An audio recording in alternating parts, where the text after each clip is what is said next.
মুন্নি, টাকা পয়সা কি সব? ভালোবাসা কিচ্ছু না। আমার মনে হয় কি, তুমি যদি আমার সাথে থাকো, আমরা সত্যি সত্যি কোনো একদিন লন্ডন থেকে ঘুরে আসতে পারবো। শোনো, স্বামী স্ত্রী সম্মিলিত শক্তি যে কত বড় একটা শক্তি তুমি চিন্তাও করতে পারবে না। ও এখন আরো কত কিছু কইবা রে।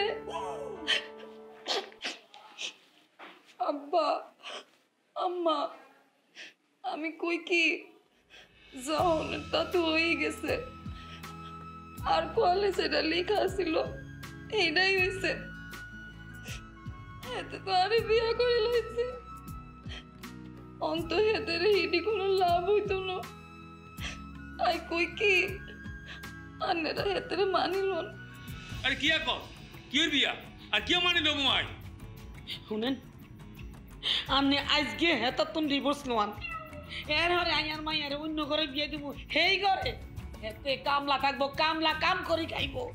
আম্মা কিন্তু কি এখন? আর তালাক হইলে আর কি আর বিয়ে হইব নি? মাইনসা মানে তালাক বেডি কইব। চুপ থাক, তালাক হলে কি বিয়ে হয় না? হ্যাঁ, বিয়ে কি আটকাই থাকবো নি? তুই কি কম সুন্দর নি? আজকা এই মুহূর্তে আই অনে তোরে তালাক লইউ, আর 1 ঘন্টা হর আই তোরে বিয়ে দিউ। এই রাখেন আপনার বিয়া।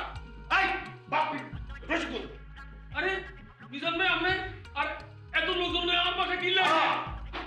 আপনাকে মতো পরিবারের সাথে সাধারণ কথা দিয়া চলবে না, এই জন্য মহল্লার সবাইকে নিয়ে আসছি। দেখেন নিজাম ভাই, মুখ সামলায় কথা কোন আমরা বলতেছি। শুনেন, ইয়ে না আর বাসা, হ্যাঁ ইয়ে না আমরা কি করবো না না করবো এটা আন্ডা বিষয়, এটা হলো আনে মাথা কমাইন না। কোনটা আপনার পারিবারিক? হ্যাঁ, আপনি জোর করে বাপ্পিকে বেঁধে রেখেছেন, এটা আপনার পারিবারিক? এতে আন্ডা জামার লোকে কি করবো না না করবো এটা আপনার জিগা মনে, আপনি বাইরের মানুষ, ইয়ে না গলাইন না। জি জি জি, আপনাদের নোয়াখালীতে বোধ হয় নতুন জামাইকে এইভাবে বেঁধে রেখে তাকে মারপিট করে আপ্যায়ন করা হয়, তাই না? আমরা তো একটু আগেও শুনতে পেলাম আপনারা বলাবলি করছিলেন যে আপনার মেয়েকে ডিভোর্স নেবেন, তাও আবার মেয়ের অমতে।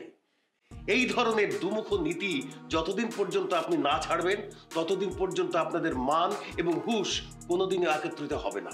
দেখেন, আঙ্গো মাইয়া বালা মন্দ আমরা বুঝি, এটা আঙ্গো দায়িত্ব। হ্যাঁ হ্যাঁ, সেটাই তো করবে। আপনাদের মতো লোভী বাবা মায়ের জন্য আজকে ঘরে ঘরে 60% মেয়ে ডিভোর্সি।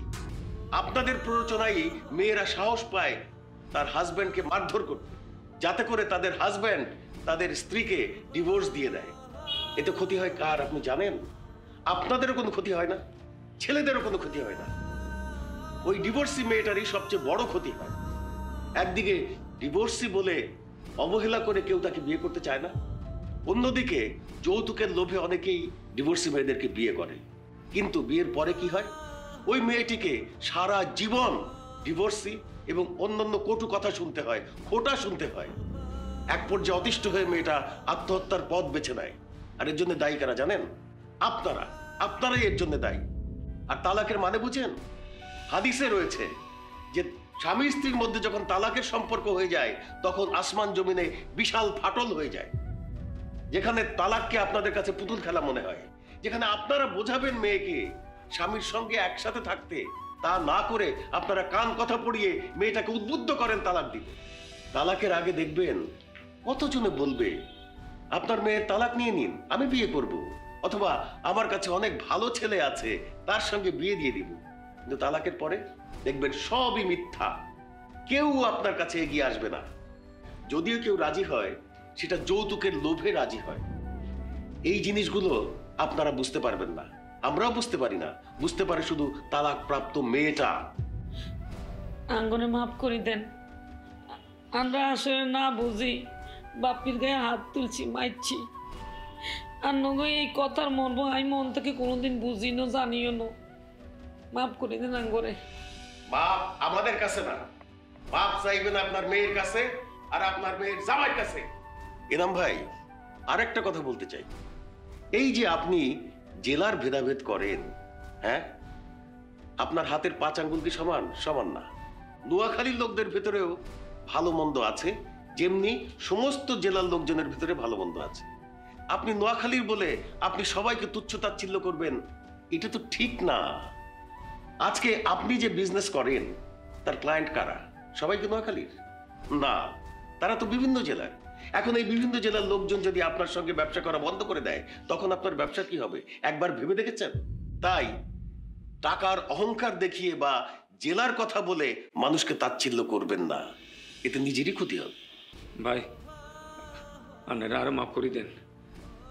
সত্যি কথা বলতে কি, আমি আসলে অন্ধ গেছিলাম টিয়া হইসার কাছে, ব্যাংক ব্যালেন্সের কাছে, কিন্তু একবারও চিন্তা করি না মানুষের খালি টিয়া হইসা থাকলে হইতো না। আমি হয়তো টিয়া হইসা হলে একটা হোলার কাছে বিয়ে দিলাম, কিন্তু এই হোলা যদি চরিত্র খারাপ হয়, হ্যাঁ, তাহলে ওই টিয়া হইসা দিয়ে কিরমু? দেখা গেল ওই হোলা নেশাবান করি আর মাইয়ের উপর অত্যাচার করবো, তাহলে তো ওই টিয়া হইসার কোনো লাভ নাই। ভাই আমি আর ভুল বুঝতে পারছি। আমি প্রতিজ্ঞা করতে আছি আন্নগো বেগুনের কাছে, আমরা আর কোনোদিন শহর জেলা ধনী গরিব বলে কোনো তুলনা করতাম না। আমরা বেগুনি হম আর কে? হ্যাঁ, ঠিক কথা কইছো। তুমি একবার মাফ করে দিও বাবা, বুঝলি আমরা আসলে ভুল করে ফেলাইছি। তোমার অনেক মারধর করছি, অনেক উল্টাপাল্টা কথা বলছি। আসলে আপনারা যে আপনাদের ভুলটা বুঝতে পেরেছেন, এটাই আমার সবচেয়ে বড় পাওয়া। তুই আরে ক্ষমা করে দাও। আই না বুঝি তোর উপর কম অত্যাচার করি না। ঠিক আছে, আই তোমারে ক্ষমা করে দিন, কিন্তু লন্ডন গিয়ে লাগতো না লন্ডন, তুই টিয়া পাইবা কই নাই। তার চেয়ে বরং আমরা ঢাকাতেই হানিমুন করব। বড় ভাই, তাইলে তো সবকিছু মিট হয়ে গেছে গা, আমরা থেকে কি করুম? ওই মেয়েরা ল, তোমরা ল যাইগা, আরে ল।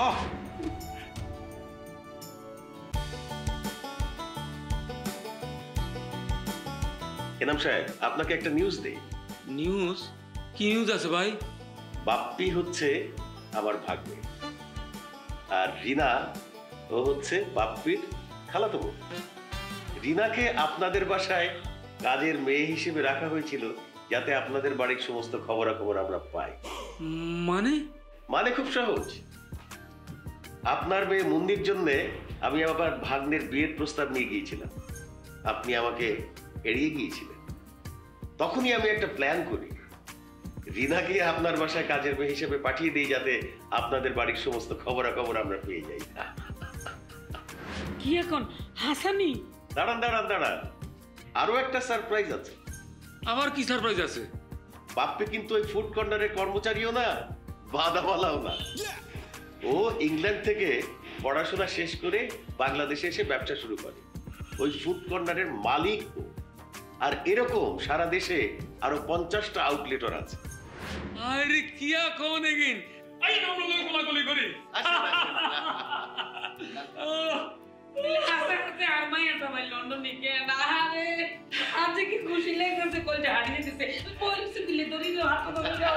হ্যাঁ, একদম ধরে রাখো ভাই, আমাদের কি খুশি লাগতেছে আমি আপনাদের বলে বুঝতে না ভাই জানো। শুনেন, আমি আজকের এই আনন্দের দিনে একটা জিনিস ঘোষণা করতে চাই, সেটা হইলো আমার ইজ্ঞামাত্র মাইয়া, বুঝছেননি? আমার এই মাইয়ার বিয়া আমি ধুমধাম করে দিব। এই পুরো অত্র এলাকা একদম এমন ভাবে জানবো যে নোয়াখালী পরিবারের একটা মাইয়ার বিয়ে হইতেছে। সব ডিস্ট্রিক্টের এলাকা যত লোকজন আছে সবারই দাওয়াত করবো। আপনি যে লোক নিয়ে আইছেন সেগুন কি আরো শত শত লোক আইবো। বিশাল কমিউনিটি সেন্টার ভাড়া করবো, সেখানে মনে করবেন যে যারা যারা খাইতে চায় একদম ধনী গরিব হইতে শুরু করে সবাইকে নিয়ে মনে করেন যে বিশাল আয়োজনে আমার মেয়ের জাঁকজমকপূর্ণ